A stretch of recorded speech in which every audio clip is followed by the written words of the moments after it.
Pratt family here.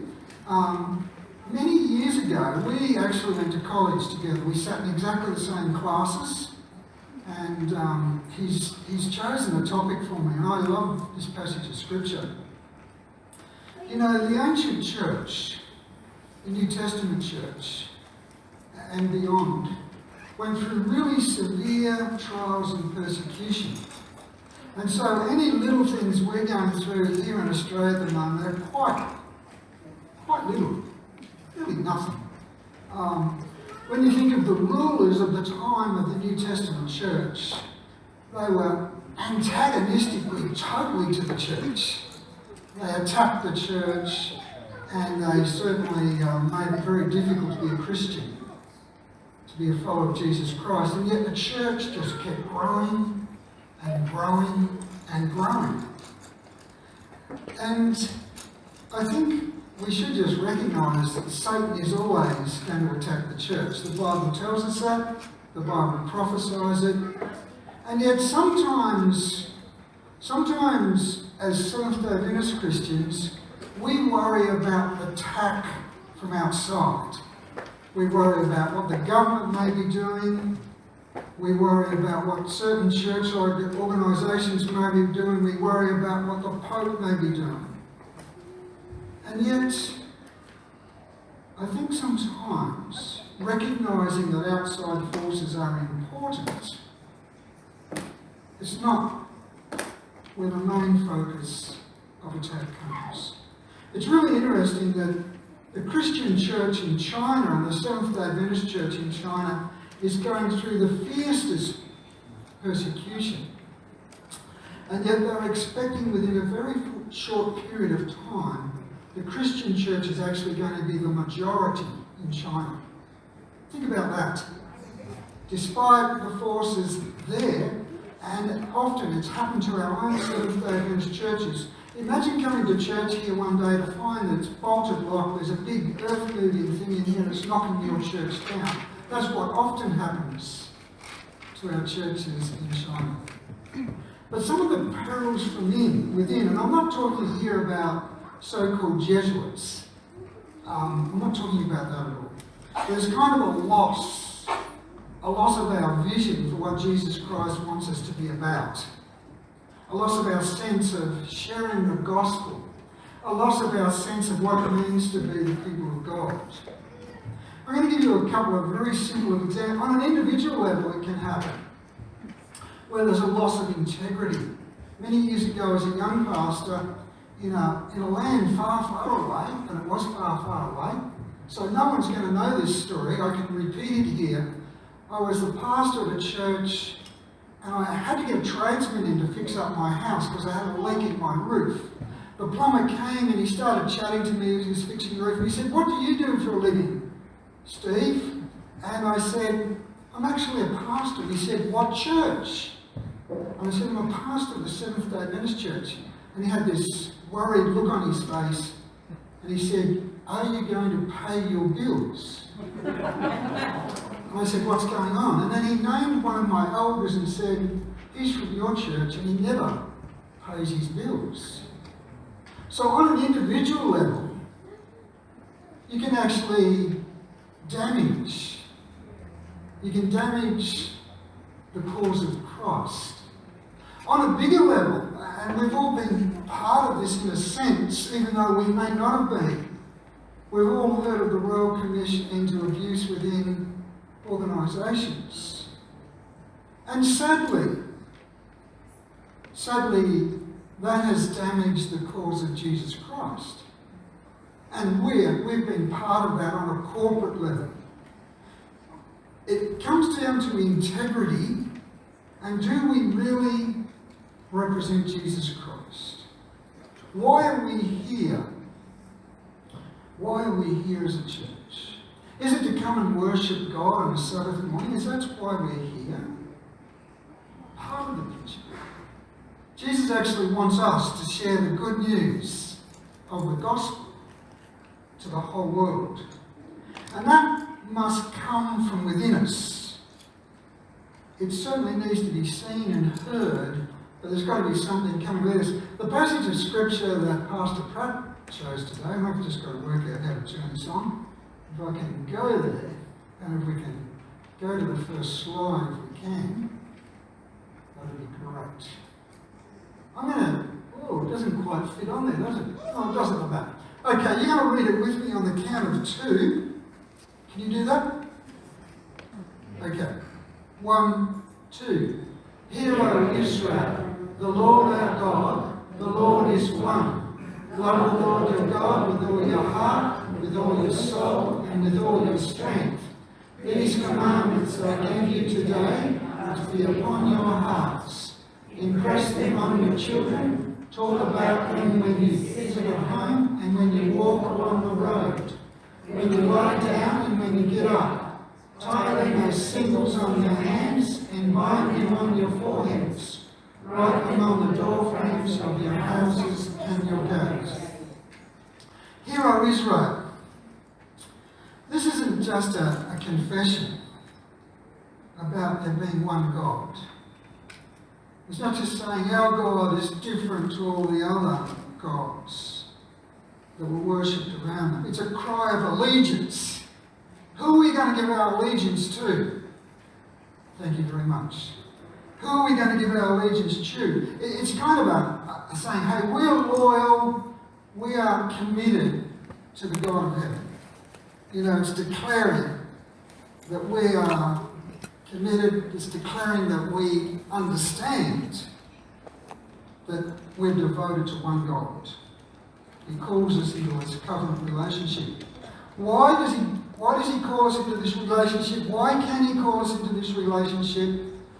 Well, the God of heaven had stepped into history and he'd rescued these people from slavery. That same God of heaven has stepped into your life and my life to make a difference.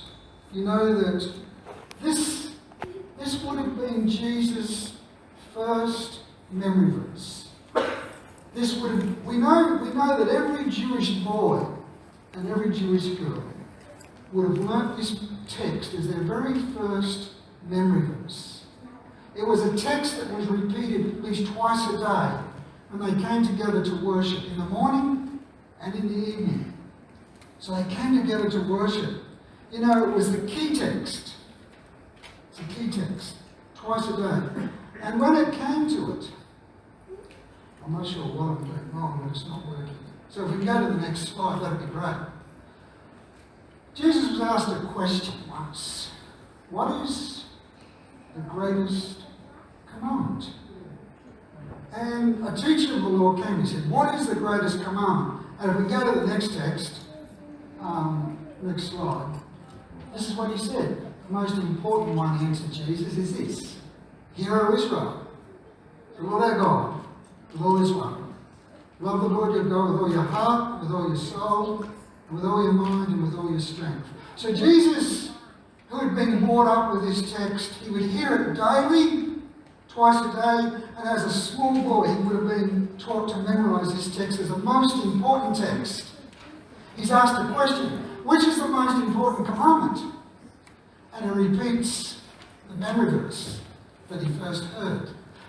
Now, he adds a little bit onto it.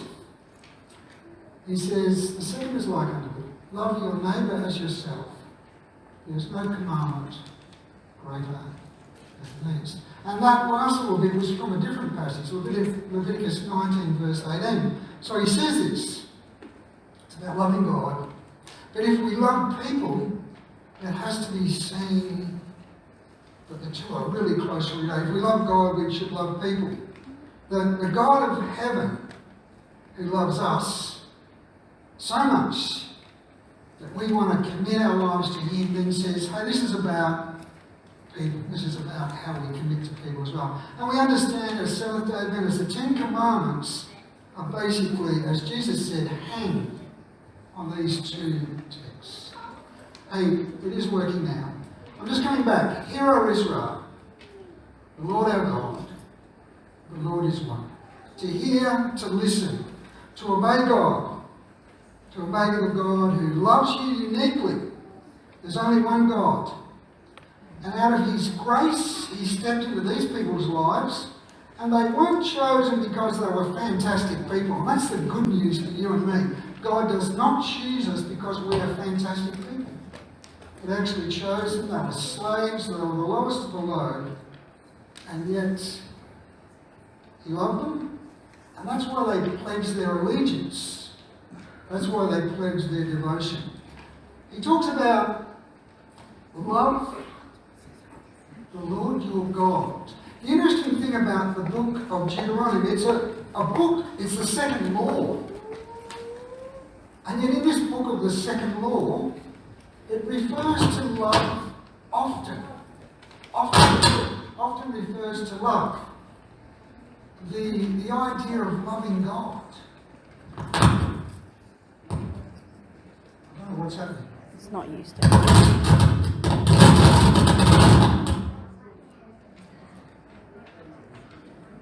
You don't think it's me? No, it's not. Might use this one just in case. Is this on? Okay. We'll see if we still crackle. There's nothing worse than a crackling speaker. One of the things about it is that the two books that mention love the most in the Old Testament, the first is the Song of Songs. What's that book about? What's the book of Song of Songs about? It's about love between a man and a woman. Sometimes we try to spiritualise it too much. It's actually a story of, it's a poem really about the love between a man and a woman. So you'd expect love to be mentioned there often, wouldn't you? Is it okay for men and women to love each other? Okay. It's a bit hard when you've got your mask on to know whether I'm communicating or not. It is okay. God invented love, including intimate sexual love. And that's what the book of Songs is about. But the other book in the Old Testament that mentions love is the book of Deuteronomy. And it says, love the Lord your God.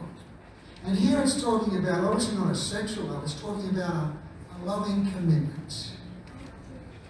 In the Greek, we talk about agape love, but that wasn't how the Old Testament used it. It's about a loyalty, it's about an allegiance, it's about a commitment. It's talking about love. It's about a relationship. It's about a relationship initiated by God, not by us. It tells us here to love the Lord your God with all your heart. All your heart. We have this kind of idea, heart is only about emotions. The Old Testament people saw it's about your emotion, it's about your will, it's about your mind. It's about the very, I'm going to say the guts of who you are. That's not how it says it in the Bible, that's the Steve Goods interpretation. It's about the very essence of what's inside of you. Your heart. Love the Lord your God with your heart. With all your soul. In other words, love the Lord your God with all your person. Soul is a person. You know, this is talking about your whole being. To love Him with your whole being. To love Him with all your strength. Now, there are a few, someone, I think you mentioned your dad was an old man. That's very unfair, because your dad's younger than me. But there are a few people here younger than me. Young, strong men and women. Terry, is that? No, I don't think you qualify, Terry. But it's talking more than just physical strength. It includes that, but it includes your resources, it includes your finances, it includes everything you can put into it. Your strength, everything you can devote to it.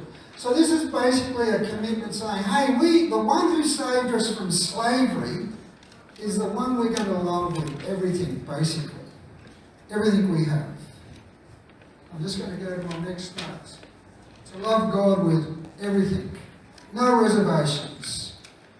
What's everything within us, our whole person, and everything we have. It's a deep conviction. You know that the New Testament tells us something. It says, we love because God loved us first. We didn't start this. In fact, it's impossible for us to love unless we first understand God loves us. And sometimes we can really struggle with this because we may not have experienced a lot of love in our life. To know that God loves us first, the cross tells us clearly the great extent of God's love. There's something else. Whoever does not love does not know God, because God is love. And it's interesting that John does this thing in the book of John, that if we say we love God, that's really easy to say. But he says, actual fact, how it is seen is when we love people. And not just talking about the lovely people, the nice people. I find it very easy to love my wife Lee, who's here today. We started going out together when we were 15 years of age. It's a long time ago. Long time ago. So we've been friends for a long time, Terry. But there's something about this love that comes from the heart. And when it comes to God, it's going to go. Jesus, in the Sermon on the Mount, and this looks rather funny up there, but it's okay there. Jesus in the Sermon on the Mount mentions something, which I just want to pick up briefly. Blessed are the pure in heart, for they will see God. There's something about the heart. There's something about our core. You know, sometimes, I want you to hear me really clearly. I don't want to be going home saying the pastor doesn't believe in the health message. I do. I think we should really be committed to a healthy lifestyle. My dad just turned 93 years of age, and he's lived a healthy lifestyle. Not just so he can live longer. There's no point in just living longer. You want to live a better life, and he's led a really good life. The police, unfortunately, took his licence off him just recently, and he's regretting it. He was going to church one Sabbath. Next thing, the light is flashing. This was just last year. He's going to church, the light's flashing behind him. He pulls over, and the police get out and said, "You're Mr. Cecil Goods." They did a number plate check. "Your licence is actually expired 2 years ago." They let him drive home, and then the car's no longer. And he doesn't know how that happened, and I'm not going to get into it. But I think it's a good thing. All I want to say is that sometimes we worry too much about what goes into our stomachs and not enough about what goes into our hearts. We think we're kosher Christians because we don't eat pork, but there may be more to being a follower of Jesus Christ than not eating pork. I'm not suggesting you go home and cook up some bacon and eggs. That's not what I'm saying. Jesus said it's out of the heart, the overflow of the heart, where murder, sexual immorality, theft, and all those other things rise up. And Jesus Christ wants to make a difference in our lives. I've got no doubt about that. He wants Steve Goods. He understands I'm not going to be perfect. I'm talking about here being a mature follower of Jesus Christ.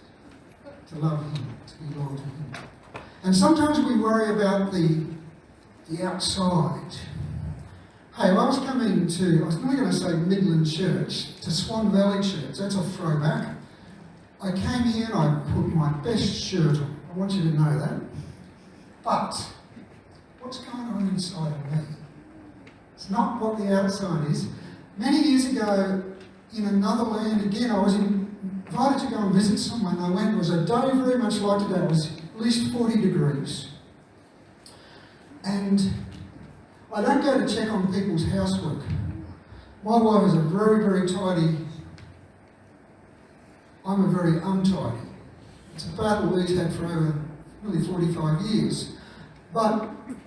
So I don't go and check people's housework. I don't want people to worry about that. But as I was sitting there, this person went out to do something. I was watching as the cat and dog began to eat out of the cups and drink out of the cups. And she came back and offered me a glass of water, and she picked up one of the cups that I'd just seen the cat drinking out. And there was something went on for me. I had this strange thought I wasn't feeling thirsty. Now, Now, she was doing her best to offer hospitality, so I don't want to be critical. But Jesus did say, sometimes as Christians, we worry about the outside of the cup. But inside, it's full of dirt and grime. So Jesus wants to do something in our hearts, guys. And he says we'll actually see God. To turn our hearts towards him.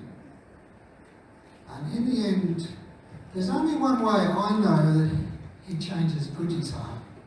And that's when I look to Jesus, the one who dies for my sin, who died for my sin. The one who gives me hope. The one who says, you don't have to go down this track of immorality and what you watch, what you do, all those sorts of things. You can actually be different.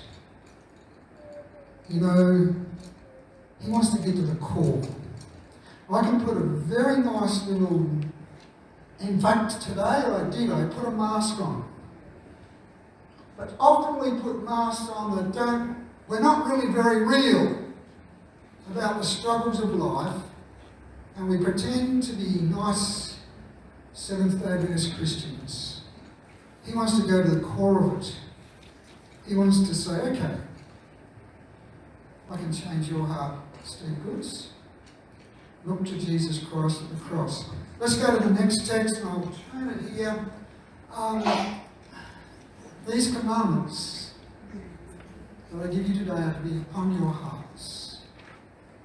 He's talking here about the 10 Commandments.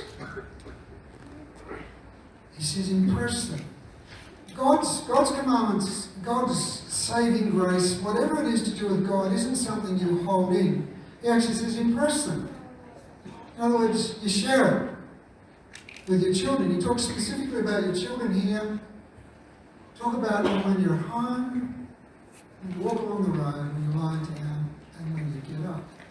There's something about this relationship with God, it impacts our lives so much that it's not something that's just contained in a 1-hour worship service or a 2-hour worship service on Sabbath morning. It's something that makes a difference in our life. So that your kids know that your faith is not only important, but it's making a difference. I've got a grandson, Henry. Yesterday, at about 4 o'clock, I was meant to join a Zoom prayer meeting, but Henry and myself got caught up in a water fight, and somehow I missed my Zoom meeting. But there you go, sometimes pastors make mistakes. But what I love about Henry is very open. He's not quite 3. He's very open to hearing about Jesus. He loves the songs. He loves a little bit of the stories. You can't make them go too long though. And sometimes pastors do. There's something about it. He's saying, here God is telling us, hey, this is part of your life. If it's important, it's part of what you talk about. It's not inconsistent though, that's really important. Your kids pick up if you are saying one thing and doing the opposite. And that's okay. We all do that from time to time. You're saying, hey, this is about life. It's the way you live, the way you act. You know that the next passage, I'm going to move on because it's time goes quick. I'll tell a couple of stories. Tie them as symbols on your hands and bind them on your foreheads. Write them on the door frames of your houses and on your gates. Some people took this, and there are very, very Orthodox Jews who still take this very literally. They actually place in a little box the Shema or the 10 Commandments, whatever they put in there, and they tie it around their foreheads. And they bind it around their hands. They take it literally. Now, I don't have a problem with them taking it literally, but it has to have a meaning. And what he's saying to us, when he says bind them, it's like it's connected to who you are. In a relationship, if you're bound to someone, you're connected, your life is connected. So when it's on your hands, when you think about the things you do, it affects your actions. When it's on your mind, it affects your thoughts, or on your foreheads, the way you think and what you do. Writing them on the doorframe of your house, and Jewish people, if you go to a Jewish home, they have it written little plaque there on their difference, and they're saying, hey, we are followers of the God of heaven. And on your gates, on their city gates, so you go to their village, and it'll be there on their gates. So on your house, it's saying, hey, this home is committed to following God. On the gates of the town, it's saying this village or this town is a place which is committed to God. Now, the symbolism needs to be reality as well. It's really important. I'm probably going to say this and then I'm going to move to a couple other things. You know, sometimes we say faith is private, but it's not. There's nothing. Jesus actually said, if you confess me before people, I'll confess you before my Father. Faith, that doesn't mean you've got to be a good talker. It's a confession. But it isn't just exterior either. I hope you understand what I'm saying. It's not just a show. It comes just to show that we have it's a very core of our life. I related to the book of Romans chapter 12, where Paul says this, therefore I urge you, brothers, in view of God's mercy, offer your body as a living sacrifice, holy and pleasing to God. This is your spiritual act of worship. Don't conform any longer back to this world. Be transformed by the renewing of your minds. When you love the Lord your God with all your heart, mind and soul, there's something going on. God does something in us. Then you'll be able to test and prove that God's will is His good, pleasing and perfect. Well, I said that really quickly, but it's telling us here there's something special about this spiritual connection we make with God. The God of heaven who loves us. We don't just think like the world anymore. We don't think like the world. We think differently. We think in a way that says, hey, we want to follow Jesus. We want to be more like Jesus every day. A living sacrifice. Being different to the world around us. I'm not going to talk about the strategic plan, but I just want to highlight one thing. Growing disciples. Deuteronomy Deuteronomy chapter 6, verses 4 to 9, is really talking about growing. Some of you have it, but I'm going to repeat it. Does anyone recognise that? Yeah. Right. It's a cemetery where? Yeah, it's just out of Port Moresby. These are graves of young Australians who went and fought on the Kokoda track. And I went there in 2019. If you were at the session last year, I talked about this briefly. This is just 2 days before we got to Kokoda, so we've been on the track for about 6 days. We were a bit discouraged, actually. You can tell by the looks on their faces. These are young people. You should have seen the look on my face when I was taking the photo. I'm an old guy, and so I think the longest day we did was 12 hours going up and down, up and down. It was a bit muddy, it was a bit wet. No one was shooting me though. I didn't have dysentery, and all the other tropical diseases, malaria and all the stuff our guys had over there. So we were very fortunate. Just a couple of 100 metres from this spot, there's this, it's not a grave, but it's a memorial to 2 men. 2 brothers actually, Butch and Stan. Butch and Stan have just come back from the Middle East. Our best soldiers, Australia's best soldiers were in the Middle East. And our worst soldiers were actually defending in New Guinea. They were nicknamed by the more senior or better soldiers as chocolate soldiers because they thought they'd melt at the first sign of problems. Chocolate, you know what it's like on a hot day, they melt. Well, the Australian forces did very well, these inexperienced troopers, but they sent in the best forces, and Stan and Butch were the very best. They got to the front expecting to have all the guns and ammunition and all the food, but they got there and there was none of that, but they still fought fiercely. Unfortunately, though, they'd only just arrived, and the Japanese machine gun where Butch was, and he was gut wounded. So they got his brother Stan to come across from where he was fighting, and from 10 p.m. that evening until 4 a.m. the following day, on the next day, Stan cradled Butch in his arms And the guy who took us out said he actually sang hymns to him. Whether that's true, I do not know. But at 4 a.m., Butch died. Why did he do it? Why did he do it? He had an allegiance. His allegiance was to Australia. I'm going to do my best to serve my country. You look at the age of Stan. Stan lives to be 98 years of age. His brother dies when he's only 32.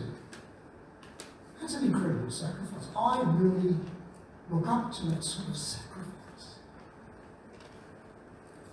Jesus Christ calls us to be different. To have an allegiance to Him and to the cross. To have an allegiance to sharing the gospel. One of the things I discovered when we were going on, I didn't realise this, except my brother-in-law had told me. My brother-in-law was not a Seventh-day Adventist. He did Kokoda probably about 10 years before me. And he said, every village I came to, Goodsey, they'd come out and sing hymns to us. And he's not a professed fellow, even though he called himself a Christian. And he's probably, in some ways, he's a very good man. I won't say much more about that. But every village, the young guy there carrying the pack is Joel. That's my pack he's carrying. He's my porter. I pay him to carry my pack. That's a beautiful thing. That's all I'll say. So he has his gear on the top of my gear, and I carry a day pack with only about 7 or 8 kilos. Joel is a saint because he looked after me. He's only a young man of about 22, and he's very fit. But every village we came to, it had these signs up there. What does that tell us about these villages? What do you know about the village from looking at that sign? Yeah, those Seventh-day Adventist people. They want you to know to keep the Sabbath day holy, and they are concerned about what you put in your bodies. They don't want you chewing betel nut and smoking and drinking ice, which I think is a great idea. You see where the betel nut goes? It's fantastic. But we would be greeted when we came into the villages. We had Glenn with us, so I think this made it extra special because the boss was there. I think he's the only division president who's ever walked the Kokoda track. And they'd come out and sing to us, and they'd welcome us, and we spent a full day's Sabbath with them, we'd worship with them. And it was a special experience. How did it happen that every village on this track is a Seventh-day Adventist village? There's some Sydney people here today, isn't there? I think, yes. Up the back. Actually, the Sydneys have a little bit to do with this. Well, one of their relatives does anyway. Not the Sydneys, but yeah. William Watt had something to do with this, but I'm not going to talk about him today. He was actually, I think, the first Seventh-day Adventist missionary to walk the Kokoda track. He did that in 1924, long before the Second World War. But the first Adventist to go on this track, because the track was always there. It was the kind of their highway that the locals used to use. Was a guy called Septimus Rowe and his wife Edith Rowe, and they, in 1908, they went from Australia to New Guinea as missionaries from here to share the good news of Jesus with the people of New Guinea. When they arrived, the British government, which then controlled the Papua, the New Guinea side of, as compared to the Dutch, they said to the government, we want a section to start a mission. And the government said to them, sorry, you're too late. We've given it all out to the Methodists, the Lutherans, the Catholics, and a whole host. The Anglicans, you don't have a spot. And Septimus was not easy to put off. He said, there's got to be a spot somewhere. And they said, you can have Kokoda, the Kokoda track. No one else really wanted it because it was too rough. And it was too difficult, and the natives were not friendly towards missionaries. And they worked there for 10 years, and they had 0 baptisms. 0. Nothing. Zilch. Something happened, so they had a Fijian working with them, and this is a memorial to Ben Tavodi. This is in the main village where we had Sabbath. And this is a memorial that only goes back to 2009. They put this memorial there because Ben Tavodi dies. He's the first missionary to die in Papua New Guinea from the Seventh Adventist Church. He died because the locals still talk about this. They said, our people conjured up a snake. Now, I do not get this at all. It doesn't come into my Western way of thinking, but they say that they can conjure up a snake. In other words, they use witchcraft to bring a snake which bit Ben, and Ben is dying. As he's dying, he says to his porters, please, Jesus Christ died for you. I want you to know that he loves you. He gave them a basic, and he'd been giving them this basic message. That was his last words before he died. Why did he do that? Why did he do it? You know, why did these guys go and do that? They had a commitment to Jesus Christ. They loved the Lord, they go with all their heart, minds. They wanted others to know about it. It wasn't done out of guilt. They were committed to sharing the gospel.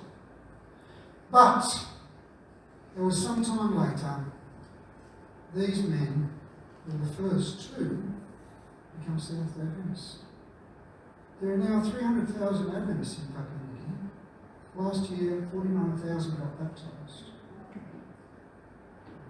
Most of the thing that's happening now is small groups. We used to do it with big evangelistic programs. It doesn't work over there now. They can't do it. They're having problems with COVID. And they don't have the medical facilities we have. Everyone shares their faith. They're not perfect. I met lovely Christians over there, but they have their issues just like we do. I just want to share this, and I'm going to tell one last story. When God wants to change the world, he doesn't send in the tanks. That's what Putin does. Or the Americans, or the Chinese. He sends in the meek, the mourners, those who are hungry and thirsty for God's justice, the peacemakers, and so on. God's whole style, his chosen way of operating, reflects his generous love. And I missed half of it there. God's whole reflects his generous love and has the same sense of vulnerable, gentle, powerful, self-giving love. That's what it means to love the Lord your God with all your heart, mind, and soul. Hey, last story. Do you recognise this fellow? Someone had his name. Tim Winton. You might not like his books, I don't especially. But he was born in 1960. He's a West Australian. He has won 4 times, he's won the top literary award here in Australia. And 2 times he's been nominated for the World Literary Award. He never won, but he's been nominated.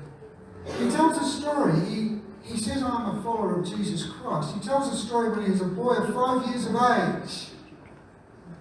His dad was a policeman, a motorbike policeman, and he was riding his motorbike when a drunk driver ran into his dad while he was on his police motorbike. He was critically, badly injured. He didn't die, but he's in hospital. He's in a coma for ages. In those days, you didn't just go and visit the hospital when you were a kid. Those of you who are old enough remember, you weren't welcome in hospital. So Tim wasn't able to go and visit his dad. In fact, he said his dad was missing for so long he thought he was dead. But one day they brought his dad home. He was like a shell of a man he had been. He was still recovering from serious injuries. What is that thing they put in your throat so you can breathe? Yeah, I knew someone would know what it is. I'm hopeless at saying that word. Yeah. So he comes home, and Tim says he could not recognise his own dad. He just couldn't recognise him. He looked so different. He was still a big man, but he said he just was trying to understand who his dad was. His mum was only a little lady, and she was having great difficulty because he had to be bathed, he had to be looked after, and she could not physically lift him. Next thing is a knock on the door, and this guy says, "Hey, I'm Len. I hear your husband's having some problems. I'm here to help." And he proceeded to say, "What do you need me to do?" And he started to take Tim's dad every day, come and visit, take Tim's dad, lift him up, carry him to the bath, undress him, put him in the bathroom, bathe him, then he'd dry him, physically pick him up, take him back, put him in the bed. Tim said, it blew his mind. This stranger coming into the house, doing this for his dad. And he'd go and listen at the door to hear what they were talking about. It turned out that Len was a Christian from the local church. Through these actions, Tim's parents became followers of Jesus Christ. And Tim Winton says, and that's why I'm a follower of Jesus Christ today. An incredible story. Now, you people can tell your own stories. Midland meals, but whatever you're doing, it's not just an event. It's what you do every day. Mixing with your people, serving in a way to make a difference. That's what it means to love the Lord your God with your heart, mind, soul. And to love your neighbour as yourself. Be blessed. I think we've got a song.